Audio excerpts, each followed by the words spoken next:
armas kogudus, head sõbrad, tere jaanuari 3. pühapäeva. Tänasel teenistusel ma tahan jagada armust ja tõest. Ühest pingepaarist, otse kui vastandist, mis on loodud koos toimima meie elus. Selles tänases jutluses. Algussõna jagab meile Elli ja muusikaga teenib meid täna Peeter. Nii hea meel, et sa oled täna meiega koos. Me alustame Jeesuse Kristuse nimel.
Good morning. So my new year has had a theme, and it's keys. So when I went back to school in January, I discovered that morning that every lock in the school had changed. So I tried my classroom key in my classroom door, and it didn't work. So I stood there for a little bit, trying it again, trying to jiggle it a certain way, and it just was not moving. So I learned the hard way that the locks had changed. And that's not really what you want to experience coming back on the very first day from a break, but it is what it is. So I went to find the custodian, and he exchanged my old key for a new one. And I couldn't help but notice that the custodian had a box on his desk labeled old keys, and it was just filled with the old keys that teachers had already exchanged. But I asked him, why are we changing the locks now? And he explained that former teachers never returned their keys. Some teachers had keys that opened certain classrooms, but not others. So to make things easier, they decided to change it so every teacher could access every classroom. Now that makes sense, even though the process of it is very chaotic and time-consuming. But I found myself thinking about that old box of keys. They weren't broken, and they hadn't failed, and they had worked perfectly well. Well, until the moment they changed the locks. But the keys themselves hadn't lost their value, but they no longer fit. And yet, the change in our school wasn't a bad thing. It was done to actually protect what was behind our classroom doors, and in the case of our school too, to ensure that everybody who needed access had it. Now, another time where we looked at changing our locks is when you buy a new house. So they always say when you get a new house, you change your locks. This protects what's inside. So that got me thinking about protection, and what do we need to protect? Proverbs 4, verse 23 reminds us, above all else, guard your heart, for everything you do flows from it. Guarding what is important is not a sign of fear, but it's a sign of wisdom. God calls us to be attentive to what needs protection in our lives, our hearts, our relationships, our communities, and our faith. So when we talk about guarding our heart, what does that actually look like? who or what has access to our heart, or what key can open our heart. Guarding our heart means paying attention to what we allow to influence us, the voices and the people that we listen to, the stories that we tell ourselves, and the patterns that we might return to. Some of us might be carrying a key of comparison, comparing our situation, our strengths, our weaknesses with those people around us. Now, the thing about this key is that it never really opens any doors of peace in our hearts. More often, it opens doors of envy, of discouragement, of pride, or even shame. Now, sometimes it is time to change the lock so that comparison no longer has such easy access. So that what matters in our hearts is some things that build us up and don't tear us down. Another key that we can carry is the key of patterns. Now, patterns aren't always a bad thing. Many patterns are formed because they helped us. They helped us survive through a difficult situation. They helped us cope. They helped us function. They brought order in a chaotic situation. They brought comfort when we needed it. And they brought predictability, which humans love. But over time, some patterns begin to unlock doors in our hearts that no longer lead to life or growth. One pattern that I often see in school is learned helplessness. So this is when a student is struggling and maybe does a mistake or fails at something like a test or a presentation or speaking up in class. And then that moment becomes a pattern. The next time another struggle comes up, the student already expects failure. And so they avoid participating, they rush their work, and they start telling themselves that they're just bad at this. Now, the weird thing is that at some point, this pattern actually protected the student from embarrassment, from disappointment, or from risk. If you don't take a risk, no one's going to laugh at you. And this pattern worked. However, over time, this reaction becomes a key that they use automatically. It opens doors of discouragement, disengagement, and comparison again. So what once protected them now limits their growth and their learning. Now, we can also fall into patterns too.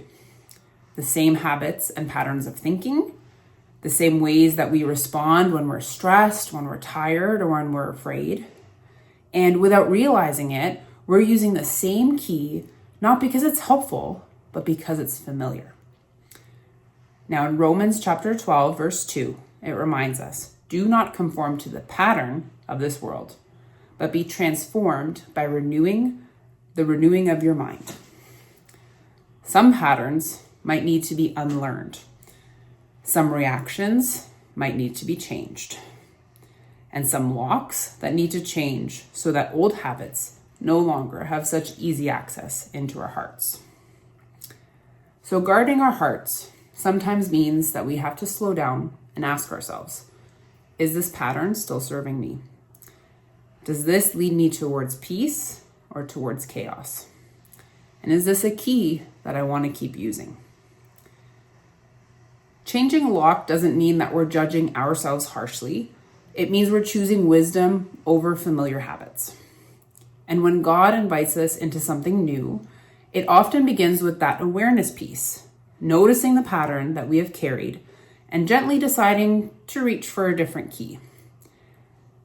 So it is worth asking ourselves, what keys am I allowing to access my heart?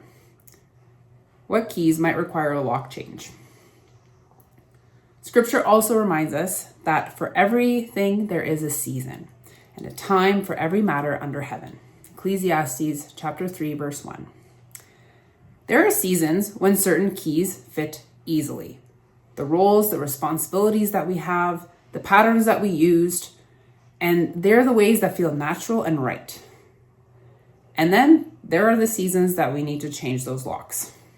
Not because those patterns that we did were wrong, but because the moment is different. This doesn't mean our old keys that we used were meaningless. They mattered. They served their purpose, and they opened the doors when we needed it to be opened. but they were never meant to open the same doors forever. Isaiah reminds us, do not remember the former things, but consider the things of old, I am about to do a new thing. Now it springs forth. Do you not perceive it? Isaiah 43, verse 18 to 19. New keys can feel unfamiliar in our hands. They can feel awkward at first, and sometimes without even realizing it, we keep trying to use the old keys out of habit or comfort. We know the tricks of the old keys, and we know exactly how to jiggle them. Now, that's where keys involve learning as well. At our house, we have a front door and a side door. So I park my car always in the back. So I always use the side door to enter. Kevin parks his car at the front, so he uses the front door. Now, over the past year, I have figured out completely how the side door jiggles properly. So I know exactly how to put my key in the lock. I know exactly what I need to pull when, and then when to open the door. However, when Kevin goes to use the side door every once in a while, he gets very frustrated because it is hard for him. He doesn't know the tricks. It's the same door, it's the same lock, and it's the same key. But because he's not familiar with it, it doesn't open as easily. Well, that struck me too. Because new keys require patience, require attention, and require practice. Just because we have a key doesn't mean we automatically know how to use it. Faith can be like that. God may place a new key into our hands, a new responsibility, a new role, a new boundary that we might need to use, a new way of serving. But it takes time to figure out how it actually works.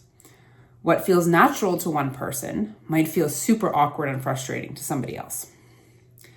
But the good thing is that God is patient with us in our learning. God is not careless with the keys that he gives us. And he invites us to change locks when we need to. And when he changes access to certain locks, that's not punishing us. Often he is protecting us from something that is precious and he is tending with care. Let's pray. Dear God, we place ourselves into your care, trusting that you know what needs protection in each of our lives. We pray today for those who are ill, for healing and for strength. And for those who are grieving, bring them comfort and peace. We pray for those carrying those heavy burdens or facing hardships. We pray for hope and support. Help us guard what is sacred, to let go of what we no longer need, and to trust you when the changes feel hard. Give us patience, compassion, and wisdom as we learn and grow with you. Amen.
Loen tänase jutluse aluseks Johannese evangeeliumist 1. peatükist 14. ja 17. salmi. Johannes kirjutab: ja sõna sai lihaks ja elas meie keskel ja me nägime tema au kui isast ainusündinud poja au, täis armu ja tõde. Seadus on ju antud Moosese kaudu, arm ja tõde aga tulnud Jeesuse Kristuse kaudu. See on Jumala sõna. Amen. No taas me võime esitada küsimuse või kuidagi analüüsida seda, et miks Johannes just toob esile Jeesuse puhul need väärtused, armu ja tõe. Oleks ju tõenäoliselt väga palju mitmeid tahke või iseloomustavaid omadusi Jeesuse kohta öelda, aga Johannes valib just armu ja tõe. Ja see toob esile ka omamoodi Jeesuse erilisuse, kuidas ta mahutab enda sisse teatud äärmusi või vastandeid või pingepaare, kuidas me iganes neid ka nimetame. Tänane kirjakoht ütleb, et ta oli täis armu ja tõde. Arm, mis võtab vastu, tõde, mis kutsub muutuma. Seesama loogika on ka Jeesuse täieliku inimlikkuse ja täieliku jumalikkuse reaalsuses.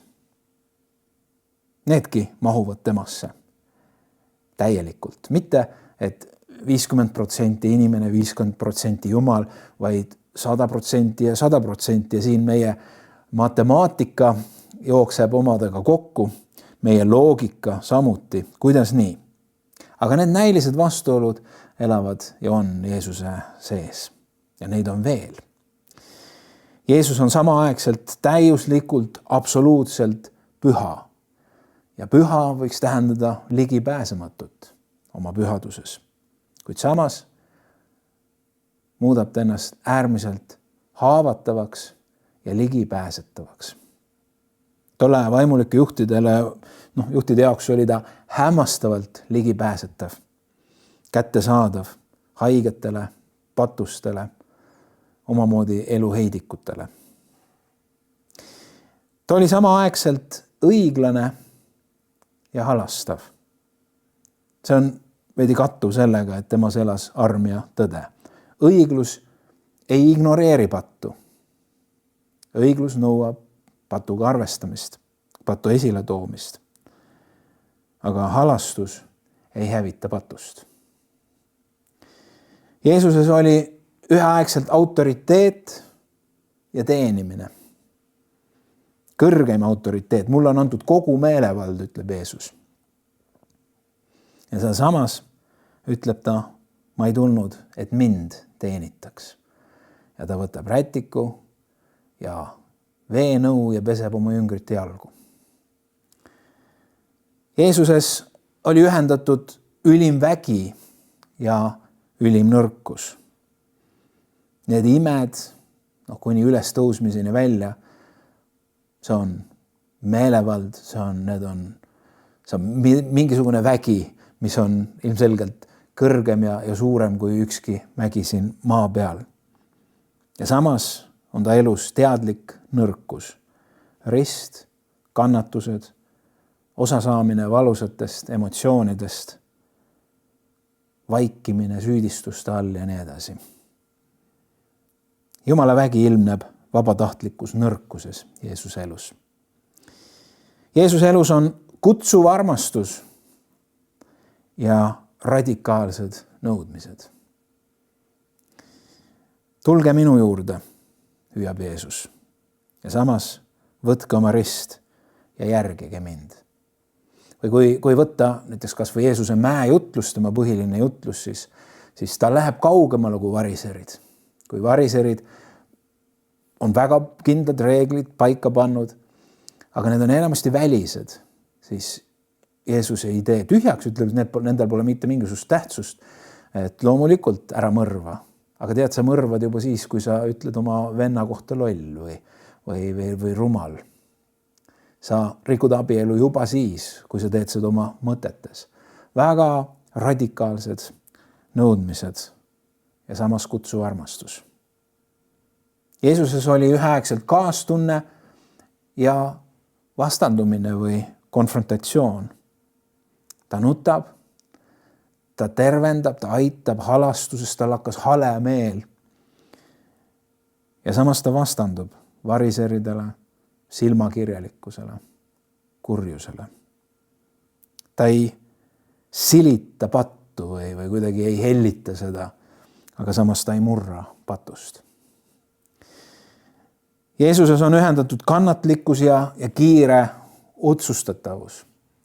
Ehk ta on väga kannatlik inimestega, ta on oma jüngritega äärmiselt kannatlik. Et mingisugusel hetkel ta nagu tahaks juba plahvatada, et ma olen teile rääkinud seda nii palju ja ta ikka ei saa aru. Aga ta on kannatlik. Ta mõistab, et need asjad võtavad aega. Ja samas võib ta olla äärmiselt impulsiivne ja spontaanne, olgu see kas või templis toimunud intsident, kus ta rahavahetajate lauad ümber ajab, sest üks püha viha tõusis temas üles. Minu isa koda on see ja ta käitub ootamatult. Kannatlikkus ja kiire otsustavus. Ta on ühtepidi rahutooja ja samas on ta mõõgatooja. Õndsad on rahutegijad, ütleb Jeesus. Ta nimi on rahuvürst. Ja samas ta ütleb, ma ei tulnud rahu, vaid mõõka tooma. Ja see ei õigusta ei ristisõdasid ega mingisuguseid muid pühal eesmärgil toime pandud vägivalda, vaid siin on see mõõk, vägivalla mõõk, tõde, millel on oma lõhestav mõju. Kui sa tänapäeva ühiskonnas tuled välja tõega, siis see lõhestab.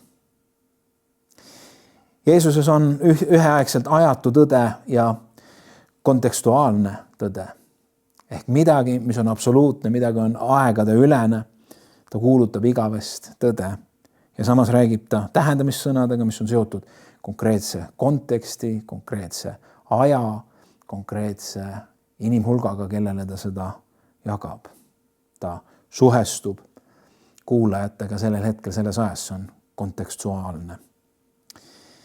Ja need äärmused või pinged ei viita mitte Jeesuse skisofreeniale, et ta siis pendeldas kuidagi ühest äärmusest teise, autoriteedist alandlikkuseni, väest nõrkuseni ja ei saanud ise ka täpselt aru, mis ta siis on ja keegi teine samuti ei saa aru, vaid need mahtusidki tema, ta liikuski nendes korraga. Ja kui tegelikult niimoodi vaadata seda Jeesuse elu ja neid nii-öelda vastandeid või pingepaare, siis võib-olla me peaks ütlema, et Jeesuse elu ei olnudki nii väga eriline, vaid tegelikult ongi nii, et iga suurus, iga jõud, olgu see siis näiteks vägi, vajab vastujõudu, milleks on nõrkus. Iga vägi, olgu see siis tõde, vajab vastujõudu, milleks on arm. Ja nii me mõistame, et Jeesus ei olnud selles osas tegelikult kuigi eriline, vaid ta on ütelnud, olge teie sellised, elage teie sellist elu, kandke teie neid pingepaare oma elus, mitte ärge valige ühte. Sest kas oma mugavusest või ka oma mingisugusest taustast ühel ja teisel puhul, see on küllaltki loogiline, et midagi ju domineerib meie elus. On see siis arm või tõde, vägi või nõtrus, kutsuv armastus või radikaalsed nõudmised. Need on meie elus ka. Aga Jeesus ütleb, et las need olla tasakaalus. Ärgu nad töötagu üksteise vastu, vaid olgu nad üksteise käivitajateks. Füüsika on minu elus, ma olen vist maininud ka seda ainuke eksam, mille ma kunagi läbi olen kukkunud 10. klassis ja ilmselgelt mu füüsikateadmised ei ole tugevad. Ma täna, kui ma vahel mõnda füüsikavalemit või mingisugust füüsikateemat kuulen, mõtlen, et täna tahaks füüsikat õppida, sellepärast täna ma olen kuidagi võimeline ehk veidi paremini seostama selle praktilise eluga. Tol ajal oli ta mingisugune teooria, mida õpetaja ei suutnudki, no mitte ainult mulle, vaid minu meelest tervele meie klassile selgeks tehagi. Aga Newtoni seadustest ma olen kuulnud. Ja 3. Newtoni seadus räägib sellest, et kui üks keha mõjub teisele jõuga, siis teine keha mõjub esimesele sama suure, kuid vastassuunalise jõuga. Ehk kui rakett lendab kosmosesse, siis see mootorid ja see kütus paneb tema tagumisest otsast välja purskama suure gaasijoa. See on väga suur surve, väga tugev jõud. Ja nüüd see gaas mõjub vastureaktsioonina sellele raketile, lükates siis raketti edasi. Rakett suunab oma jõu taha, suunates gaasi välja endast ja gaas lükkab raketti edasi. Niimoodi ta lendab. Ja kui me räägime täna armust ja tõest, siis need on otse kui 2 vastandlikku jõudu, mis on tegelikult ühe mündi 2 poolt või sama jõu erinevad poolused või siis see jõupaar. Tõde kui jõud, mis sunnib peale, seab piire, juhib tähelepanu eksimustele, tõde. Ja kui me räägime ainult tõest, lahus armust, siis see on üks väga tugev jõud. Ja see võib olla väga hävitav jõud. Üksi jäetuna võib tõde murda, tekitada mässu, vastupanu, muutuda karmiks ja külmaks. Ja nii vajab tõde endale paarilist. Seda vastas jõudu. Ja selleks on arm. Arm vastab tõe jõule. Ta võtab löögi enda peale, ta leevendab, ta kannab. Aga armgi ei saa üksi toimida. Arm üksi muutub tõe vältimiseks. See hakkab püüdma kõike ja kõike õigustada. Arm üksi kaotab suuna ja selle taga võib tegelikult sageli olla hirm. Mõlema äärmuse taga on mingisugused haavad, mingi katkisus, mingid traumad. Kui inimene on äärmuslikult tõekeskne, ajab väga elus taga ainult tõde, seadus, nii peab ja sinna ei mahu väga armu ega halastust, siis ei ole tegu halva iseloomuga inimesega, vaid see on teatud kompensatsioon mingisugustele haavadele, mingisugustele kogemusele, mingisugusele loole tema elus. Võib-olla tingimuslik armastus lapsepõlves. Tunnustus ja aktsepteerimine tuli vaid siis, kui suudeti vastata vanema tõele. Ainult siis koges laps, et ta on aktsepteeritud. Seda soodustab, kui vanemad on väga karmid ja autoritaarsed. On vaja pidevalt asju kontrolli all hoida, muidu juhtub võib-olla midagi halba. Sellisele äärmuslikule tõekesksusele ja seaduse kesksusele võib juhtida ka häbitunne, kuna eksimustele vastati lapsepõlves ja nooruses halvustamisega. Tegu ei olnud halb, vaid laps oli halb. See oli vanemate sõnum. Arm aktiveerib häbi. Karmus ei pea tundma tundeid. Aju lülitab tunded välja. See on psühholoogia keeles dissotsiatsioon. Tõde on selline hästi selge, hästi turvaline, hästi konkreetsete raamidega ja kui ma suudan seda täita, kui ma suudan selles olla, seda nõuda, siis on kõik hästi. Arm on veidi ähmane, natukene tundeline ja seega on kindlam rakendada elus tõde ja nõuda ka teistelt tõe täitmist. Inimene, kes ei suuda oma armu rakendada, nagu ma ütlesin, ei ole halb inimene, ta ei ole südametu inimene, ta on sageli sügavalt haavatud inimene. Ja ta kasutab tõde otse kui kilpi enda kaitsmiseks. Tõde hoiab valu kontrolli all, sellepärast et arm võib avada haavad. Aga nii uskumatu, kui see ka ei tundu, siis ka väga armurikas inimene võib tegelikult varjata selle armurikkuse taha oma haavatust. Ja oma armulikkusega võib ta varjata oma hirmu. Seal taga võib olla hülgamise trauma, kui laps väljendas tõde, piire või erimeelsust, siis järgnes eemaldumine, külmus, karistus, hüljatus. Ja aju õpib kiiresti. Tõde, see on oht. See on oht suhtele. Arm, see on viis või võimalus kuuluda. Oma seisukoha väljendamine, see on risk jääda üksi. Kui ma ütlen, mis on tõsi, siis ma kaotan armastuse. Kui peres on reageeritud konfliktides emotsionaalse plahvatusega, siis loomulikult seostab inimene ka täiskasvanuna, et tõde võib olla valus, see toob konflikti, see toob plahvatuse, turvalisem on oma arvamust mitte avaldada, võib-olla isegi mitte omada ja mitte pooli valida, mitte kunagi. Sageli panevad vanemad lapsele koormad, mida nad ei peaks panema. Sa pole ju mingi titt, käitu nagu täiskasvanu. Oled sa kuulnud, kui lapsele öeldakse, ära käitu nagu laps, aga ta ongi laps.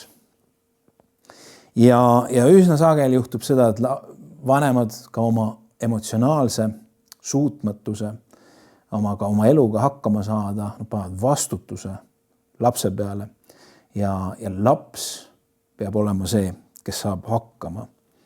Lapsed on kasvanud sundusega mõista vanemat, kes ei saa endaga hakkama. Lapse õlule on antud vastutus, mida ta ei peaks kandma. Laps mõtleb, minu osa on mõista, mitte enda eest seista.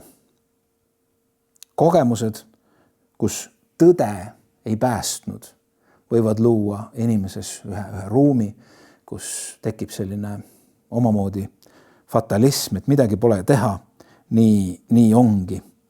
Tõde ei vii kuhugi. Ja see on huvitav paradoks. Inimene, kes suhestub maailmaga ainult läbi armu, püüdes mõista, mitte häirida, kõik ilusad asjad, ei pruugi üldse olla vaimulikult või hingeliselt nii terve ja nii ilus. See ei pruugigi olla see piibellik leebus ja lahkus ja headus ja armastus, vaid tegelikult seal taga võib olla peitmas ennast see, et kardetakse tõde. Kardetakse hülgamist, kardetakse reaktsiooni, kardetakse kaotada sidet. Mul puudub aeg minna sinna, aga Galaate kirjas 5. peatükis on vaimuvili. Ja seal on toodud 9 vaimuvilja tahku. Me vahel ütleme vaimuviljad, aga seal on eesmärgiga, ma usun, vaimuvili.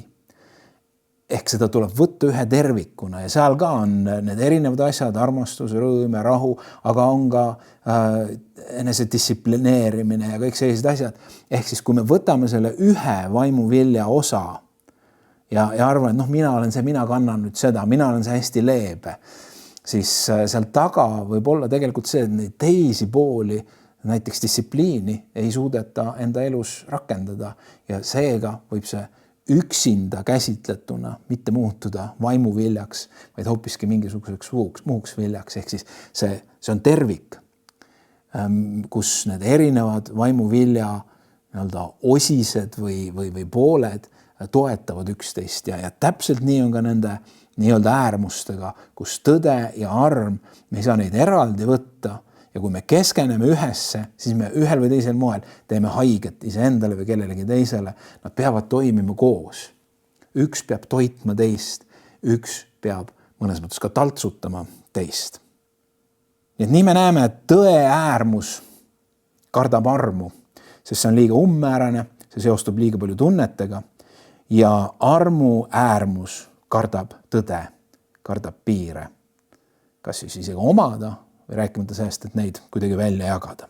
Kui tagasi tulla selle 3. Newtoni seaduse juurde, siis kui me keskendume tõele, jättes armu kõrvale, siis me lõhume suhted, me lõhume sidemed. Ja kui me keskendume ainult armule, jättes kõrvale tõe, kaob meil siht, kaob meil suund. Me ei tea, kus me oleme. Me ise ei mõista seda, teised inimesed ei mõista, et mida me teeme, kes me oleme. Tõde vajab armu ja arm vajab tõde. Keegi on toonud näite sellest, kuidas tõde on luustik ja arm on siis see lihased ja kõik muu, mis katab seda luustikku ja me kujutame ette, kui hirmus on luustik, kui ma seisaksin teie ees skeletina, siis see oleks päris hirmus vaatepilt. Ja samas ei saaks ma seista ka siin ilma luustikuta, ma vajuksin nagu sült siia kokku ja see näitab, kui olulised need mõlemad on. Seda on oluline mõista, et olla inimeste kõrval ja et ka mõista oma kaaslasi ja mõista ka iseennast, et miks mul on tõde raske.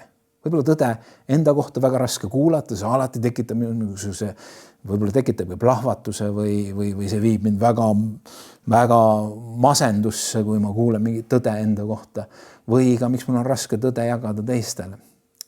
Ja samamoodi, miks mul on piirid rasked? Miks mul on arm raske? Miks mul on halastus, mõistmine, empaatia rasked? Kui me vaatame nüüd Jeesuse elu ja Jeesuse isikut, siis Jeesus loob ühe hämmastavalt turvalise õhkkonna või siis keskkonna enda ümber, kus need, kellel on raske tõega, nad julgevad väljendada tõde ja vastu võtta tõde. Ja see on see, mis peaks minu meelest iseloomustama kogudust, et kui sul on probleeme tõega, siis ei vaja sa rohkem tõde, vaid sa vajad turvalist keskkonda. Sama on ka armu vastuvõtmisega. Jeesus tõmbas ligi patuseid, ta tõmbas ligi igasuguseid imelikke tegelasi ja kõrvale heidetud. Ta oli nagu magnet nende suhtes. Me võime küsida, miks? Sellepärast, et inimesed tunnevad ära halastuse ja armu. Sellel on üks eriline lõhn ja inimesed janunevad selle äärele. Inimesed vajavad seda. Variserid olid väga kirglikud oma tõega. Selles ei ole midagi valet, sellepärast, et tõde on oluline. Meil on variseridest väga palju õppida. Me alati räägime variseridest sellise negatiivse varjundiga, aga nad olid väga tublid oma seaduse pidamises. Neil jäid mõned muud asjad puudu. Jeesus hindas ja väärtustas samamoodi seadust. Kuid nagu me Newtoni 3. seadusest nägime, tõde on tohutu jõud ja see vajab tohutult suurt vastujõudu selleks, et ta ei hävitaks. Ja see vastujõud peab olema arm. Ning ilma armuta on tõde vaid üks lõhkumisvahend. Me saame piibliga suurepäraselt üksteist oimetuks taguda. Ära unusta, et Jumala sõna kohta on öeldud, et see on mõõk. Relv. Mõõgaga saab palju halba teha ja seda on läbi aegade kirikus ja kiriku poolt ka tehtud. Kuidas siis Jeesus praktiseeris seda tõe ja armu täiust oma elus ja teenimises? Kui Jeesus maa peal oli, rääkis ta väga palju tõest. Ta tsiteeris 24 Vanatestamendi raamatut 39, kinnitades seaduse põhimõtteid ja seal seatud käske. Ta ei ütelnud kunagi, et seadus ei ole või seadus on kaotanud oma tähenduse. Ta ütles, et ei, seadus on oluline, mina lihtsalt tulin täitma seda seadust. Ta rääkis üle 30 tähendamissõna, nende lugemine sõltub natukene mõnest, et kuidas neid lugeda. Ta rääkis siis tähendamussõnades pilte, mis õpetavad Jumala riigist ja elust Jumalaga. Ta õpetas välja kutsuvaid tõdesid nagu armastuma vaenlasi, õnnista neid, kes sind näavad, tee head neile, kes vihkavad, palveta nende eest, kes taga kiusavad. Vägev. Aga võimsam kui ükski sõna, võimsam kui ükski tõde, mida ta välja kuulutas, oli see, et ta kehastas ise tõde. Ta ei rääkinud teest, vaid ta oli tee. Ja seega oli sellel üks eriline meelevald. Piibel kirjeldab üle 30 ime, mida Jeesus maa peal olles tegi.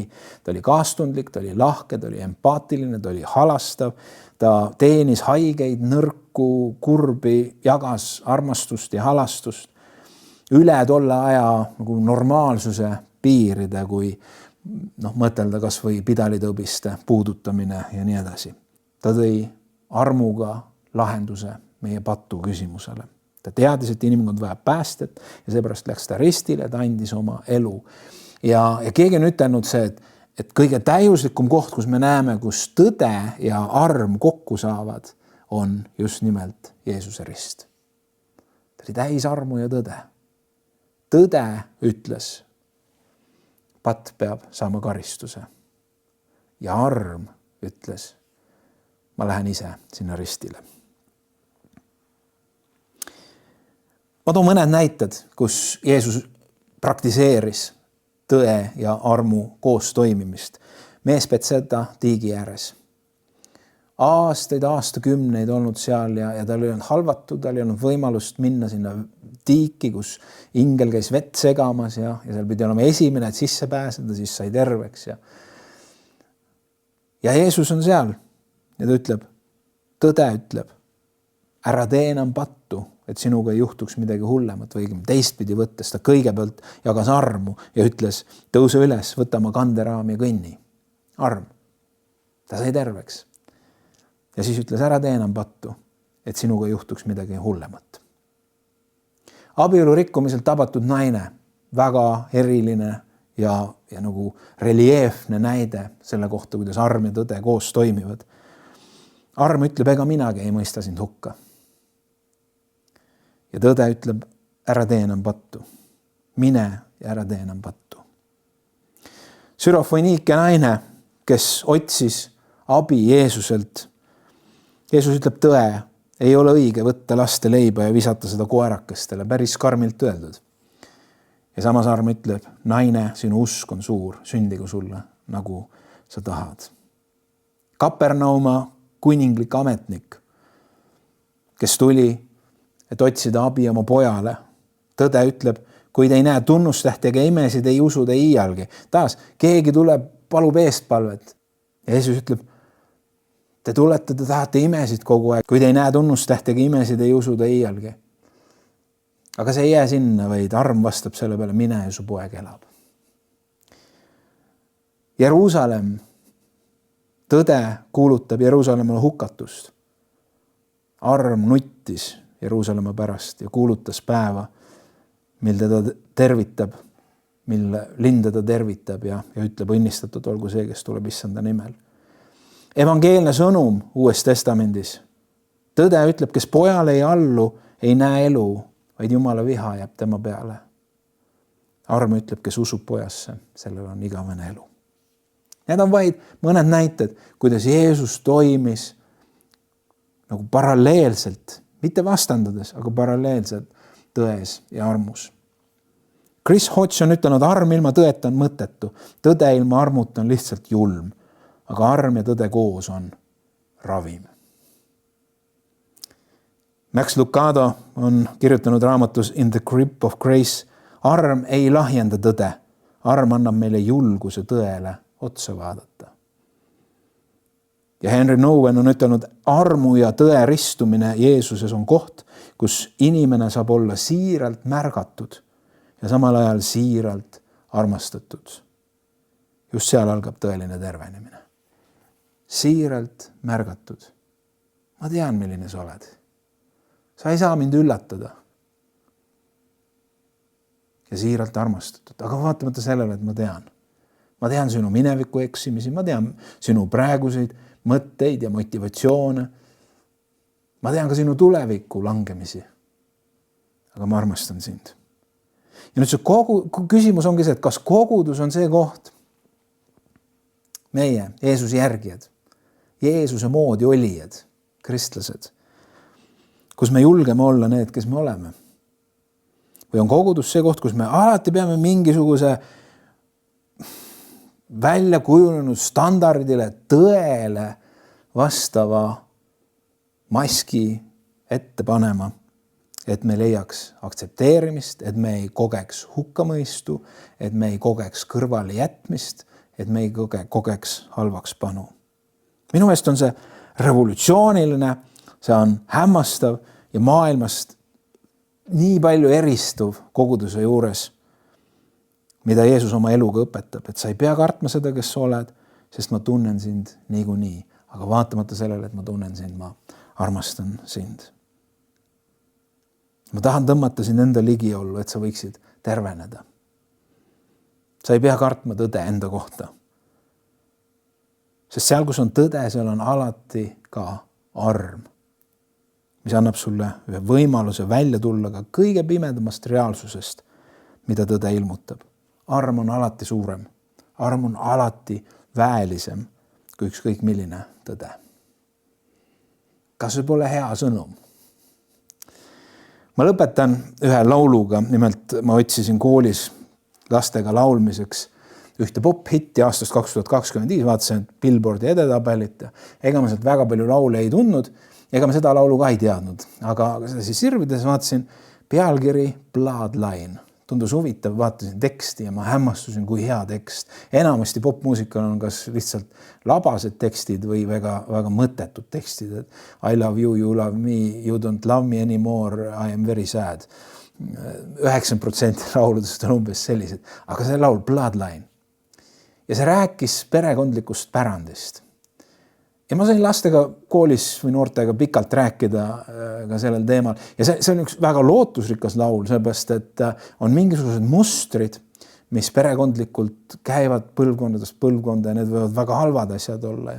Ja sest on keeruline välja murda, aga selles laulus on just see julgustus või lootus, et sa ei pea olema selline, sa võid välja murda sellest, et see, kust sa tuled, see ei defineeri seda, kes sa oled.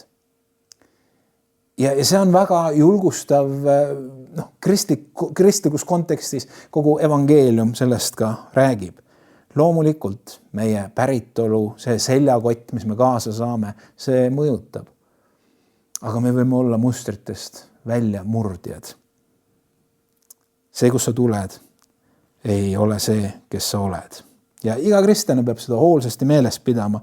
See pole see, kus sa tuled või sa pole see, kus sa tuled, vaid sa oled see, kelleks Jumal on sind teinud või võiks öelda isegi, et sa oled see, kelleks sa ükskord saad. Sest tuleb üks hetk, kui me kohtume Jeesusega ja me saame kellekski, keda me päris hästi isegi ei tea veel. See, mida me täna teha saame, on Jumalaga koos kasvada, et meie elus oleks arm ja tõde sellises tasakaalus, nagu Jeesusel oli, või vähemalt päev-päevalt liikuda selles suunas. Kellegi osa on kasvada tões, kellegi osa on kasvada armus. Ja me vajame Jumala abi selleks. See muutumine ei toimu kuskil mujal kui Jeesuse jalge ees. Sõna sai lihaks ja elas meie keskel. Ja me nägime tema au, kui isast ainusündinud poja au. Täis armu ja tõde. Seadus on ju antud Moosese kaudu. Arm ja tõde, aga tulnud Jeesuse Kristuse kaudu. Isa, me täname sind tõe eest. Me täname sind seaduse eest. Me täname selle raamistiku eest, kuhu sa meid elama oled pannud. Ja me täname ka selle eest, et me oleme tõenäoliselt mõistnud, et me ei oska, me ei suuda sinu standardite kohaselt elada. Ja seepärast me täname sind ka armu eest.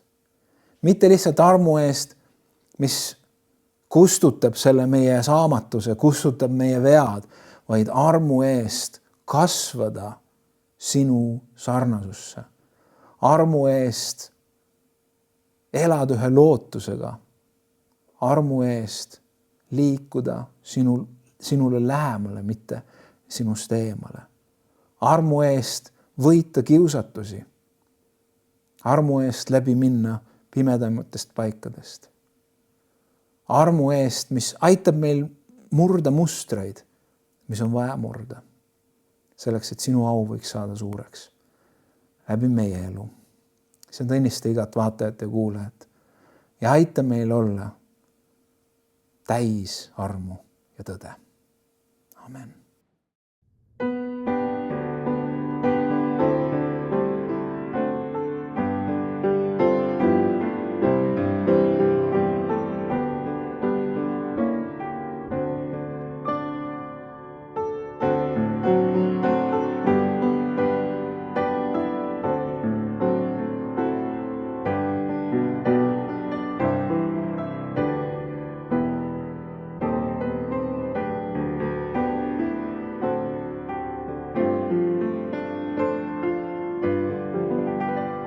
Aitäh kõigile, kes kaasa teenisid.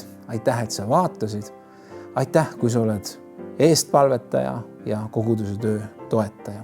Järgmisel pühapäeval me saame kokku juba Torontos. Olgu teil imeline nädal. Võtame vastu õnnistussõnad. Issand, õnnistagu sind ja hoidku sind. Issand, lasku oma pale paista sinu peale ja olgu sulle armuline. Issand, tõstku oma pale sinu üle ja andku sulle rahu. Isa, Poja ja Püha Vaimu nimel. Amen.